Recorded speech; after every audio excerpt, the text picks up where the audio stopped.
Good morning, GW.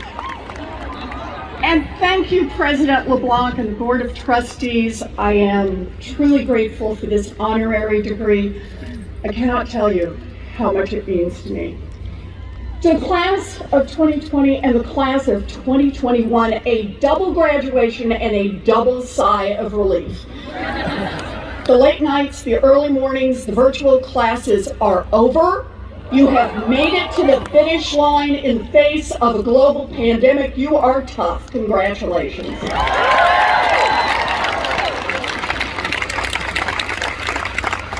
Now, graduation ceremonies are peculiar events.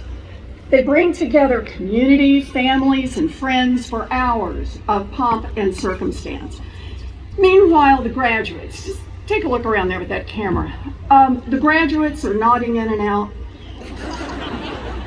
nursing hangovers, tapping their little hearts out, hoping to make a match on Hinge. I just want to say to you graduates, by the way, I've heard that if you add a selfie with me in your profile, the matches roll in. Can't say it, but that's what I've heard. That's what I've heard. Okay, so let's dig into this commencement speech. And let's start with the obvious. You are graduating during a time of tremendous crisis. A global pandemic, a racial reckoning, record income inequality, fires and floods and droughts from accelerating climate change, and the aftermath of an assault on our nation's capital. Okay, that is a downer list on graduation day, but I'm here today because my heart is full of hope. Hope that rests in you, the graduating classes of 2020 and 2021. So here's some simple advice as you enter your next chapter. Focus on what you believe in and then fight like hell for it.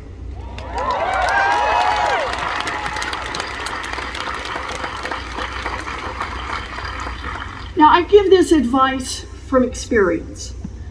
I've been known to pick a fight every now and again. Ask a banker or a Bloomberg. But I don't fight for sport. I fight to make things happen. The way I see it, if you want to make change, you have to be willing to make a real commitment. And that means being willing to take the risk that you could get hurt. And yeah, it's risky, but there is a deep joy in choosing fights you believe in. Sometimes you win and the changes take your breath away. But even when you lose, you're not sorry you fought the righteous fights. I ran for president and I lost. But ask me how sorry I am that I ran. Not one bit.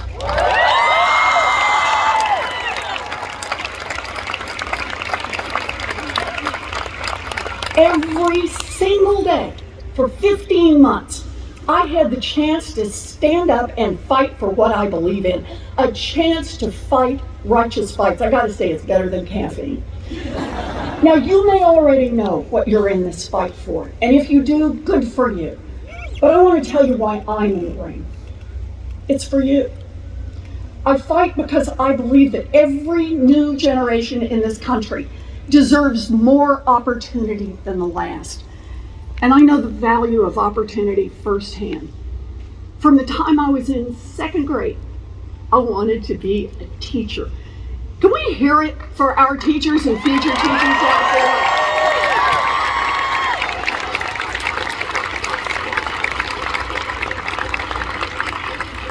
But for me to be a teacher, I needed to go to college.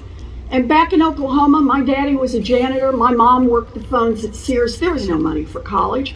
Besides, my mother already had a plan for her only daughter. In fact, 2 plans. Find a husband, raise some kids. I, on the other hand, had a different plan. Always a woman with a plan. I was a high school debater, and I parlayed that into a full scholarship right here at George Washington University. Thank you for that. Thank you. So here I was, this 16-year-old girl from Oklahoma, headed to college in Washington, D.C., I was over the moon. It was the 1960s, a time of resistance and change in America, civil rights, anti-war, women's liberation, and change was needed. Fun fact, when I unpacked my suitcase at Superdorm, 1900 F Street, oh, go Superdorm, there were still places in America where a married woman could not own property or start a business or sign a contract without her husband's permission. Care to guess where one of those places that was true? I'll help you. Texas. Let's just put a pin in that. So it was a big deal for me to make it to college. GW was the first big door to open for me. And I loved it at GW, and I'm grateful for all that I learned here. But I didn't read the textbook on what to do with that open door. After 2 years, I dropped out, got married, and you guessed it, moved to Texas.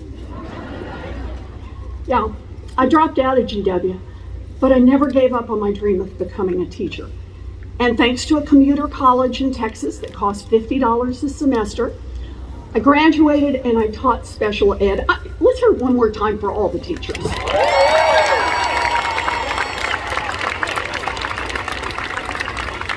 Now, my story has a lot more twists and turns: moving, babies, law school, divorce, swipe left. Second marriage, swipe right. And finally, ending up here with you on this beautiful day. It is an amazing journey, and it's full of a lot of fights ahead still, but it all started with opportunity, a chance to earn that diploma, the one you are about to pick up, a key to the future. I am deeply grateful for those opportunities, deeply grateful. But I never forget, I was one of the lucky ones. For so many women, the doors stayed shut and locked. Those doors kept out women, people of color, poor people. Black and brown women dealt with double helpings of discrimination and disparity.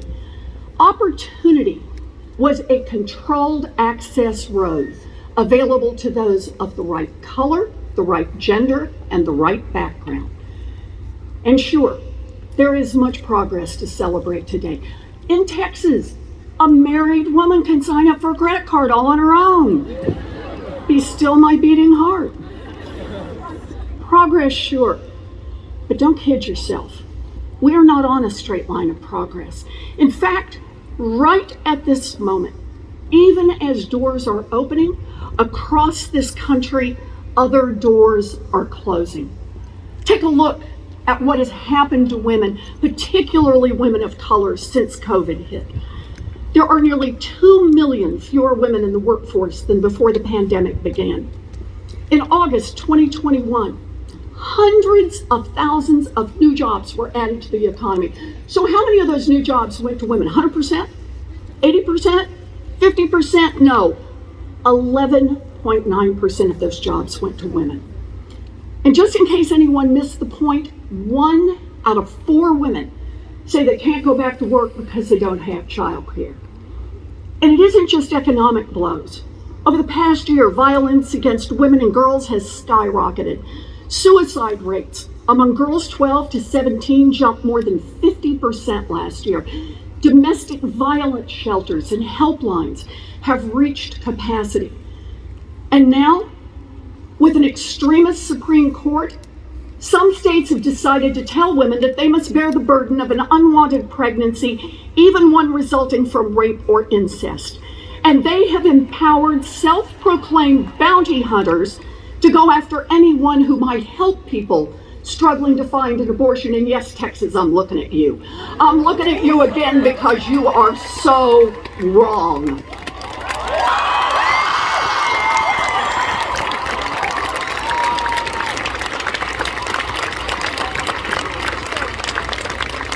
I want to make just one little observation to the side.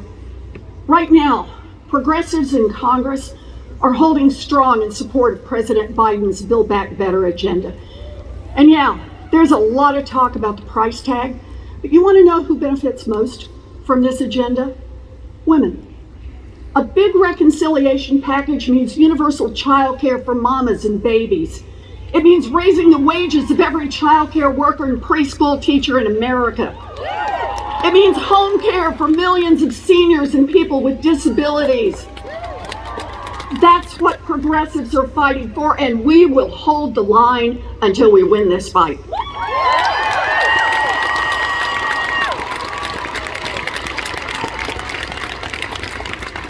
Which brings me to all of you. Progress is not one and done. Today, people who were once left out of the conversation have more seats at the table, but we are a long way from true equality. So here's my advice to you. Get in the fight. Get in the fight for opportunity. Race, gender, sexual identity, opportunity to survive in a world not suffocated by climate change or bled to death by wars. You're here. You've graduated. You have tools. You have power. You have used the opportunity given to you. So now, get in the fight to expand opportunity for someone else.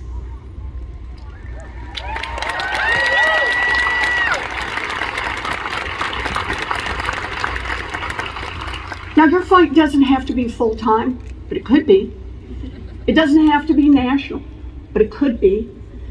You get to pick the fight, and you even get to pick how to fight it. And there are a lot of ways to do this. Let me offer one. Get in the fight for our democracy. Expand voting rights. End gerrymandering. And if that means getting rid of the filibuster, toss the damn thing on the trash heap of history.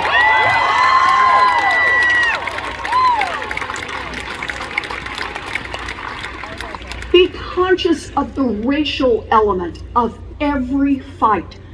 Every crisis we face, from unemployment to climate, falls hardest on Black and brown women and their families. It is on all of us to become anti-racist and to take on the fight to advance racial justice.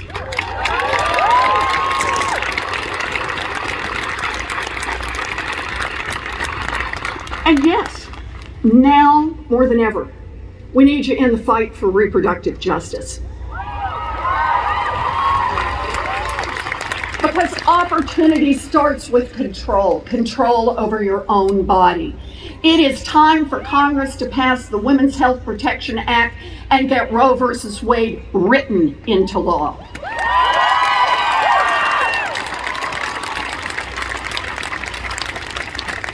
Now, I know what you're thinking. That's a lot to carry. And after all, some of you are barely sober this morning.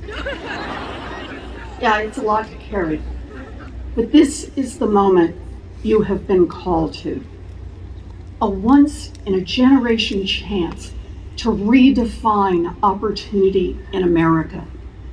Now is the time to make a down payment on the America you will live in. Now is the time to set the course for generations to come. In a few minutes, you're going to pick up your diploma. You'll embrace friends and family that you haven't seen in person for a long, long time. Many of you have been in the business of selling furniture online, turning in keys to old apartments, and you'll stand there and wave at your friends while their cars pull away. So in these final moments that you have with each other, make a promise to yourself. Make a promise to your parents, a promise to your teachers, a promise to your friends who helped get you here. A promise that wherever you go in life, you will fight for what you believe in. I promise you will never be sorry if you fight a righteous fight. So here's to you, class of 2020 and class of 21. Get out there, dream big, fight hard, and build an America we can all be proud of.